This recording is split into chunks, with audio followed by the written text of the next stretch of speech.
Okay, you can talk.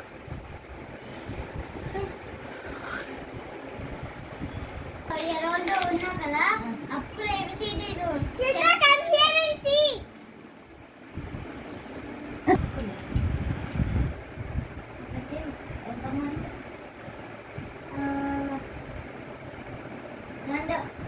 ఇద్దరునా?